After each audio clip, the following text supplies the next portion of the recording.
Good morning. On Friday the 12th of February, I asked my phone what was special about that date. Not that it was my husband's birthday, nor that it was the last day of half term, which indeed did make the day special. But I had asked what was special about the date.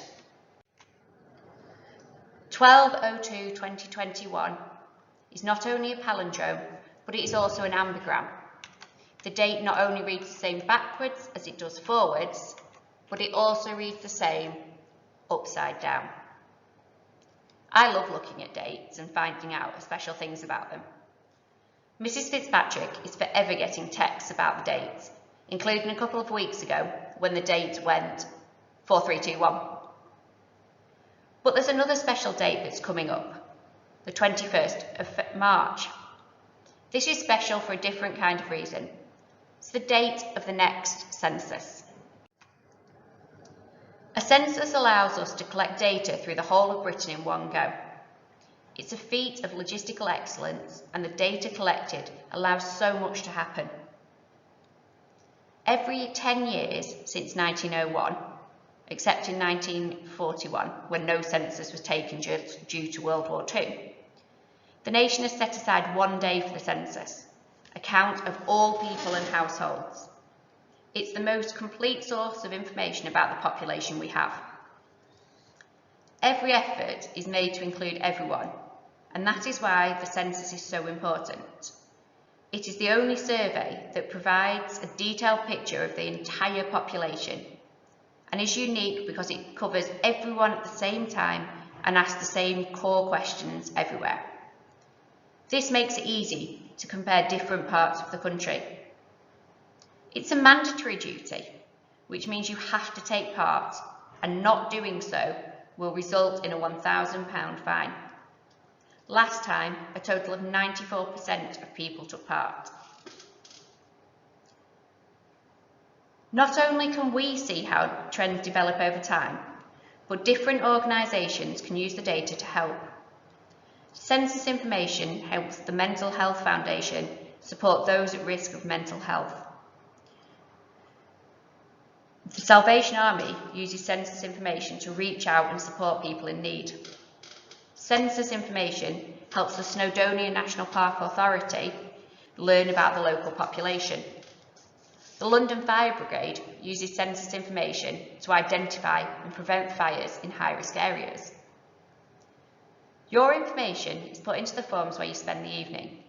At the time of the last census, I was at university and had to fill in my information about the house I shared in Lancaster. Had I decided to come home and visit that evening, my information would have gone onto the form about my parents' house. As I said before, this information is used by all sorts of different organisations for different reasons. The results of the census are vital for local authorities, the government and other organisations to create long-term plans. The policies that will be affected touch all our lives, from healthcare to schools to transport to libraries. Though the information gained is useful, censuses do throw up some interesting facts, such as in 2011, 1 in 5 people in Wales didn't have a passport. When asked their religion, over 6,000 people in England and Wales answered heavy metal. And in 2011, 177,000 people claimed their religion to be Jedi Knight, half the number recorded in the 2001 census. The full results of the census won't be published for a year or two, and the impact of those results have on our communities may take a while to come through. But the key thing is that our voice is being heard. Contributing to research, opinion polls and surveys when invited to can give you the power to influence how the world around you is shaped. A small amount of input can have a big effect. This is a picture of my mum. As you can see, as lovely as she looks, I don't look very much like her.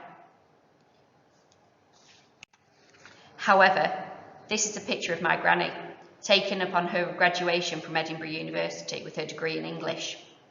I think I look quite a lot like her.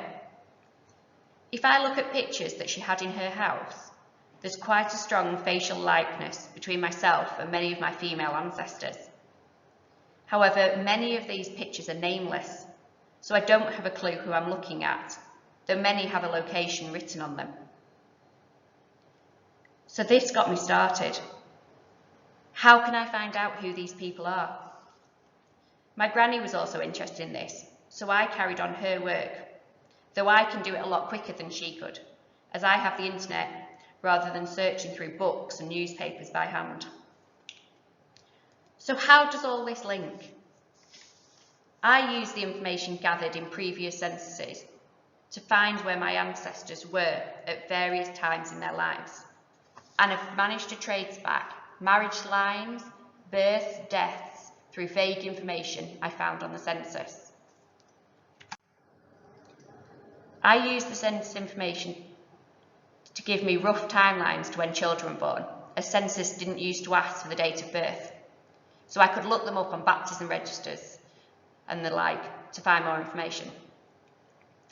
I've been very, very interested by my maternal lineage. I've been looking at finding the women I've been descended from.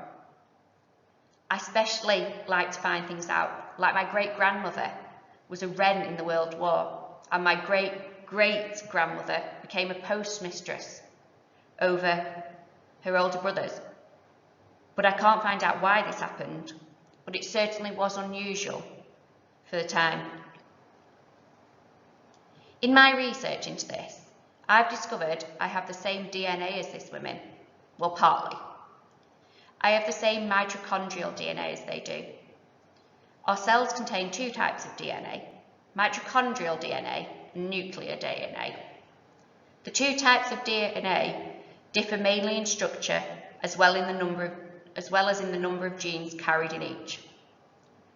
Nuclear DNA contains about 20,000 encoding genes, while mitochondrial DNA carries just 37 genes.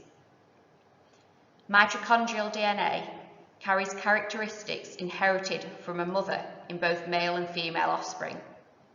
Thus, siblings from the same mother have the same mitochondrial DNA.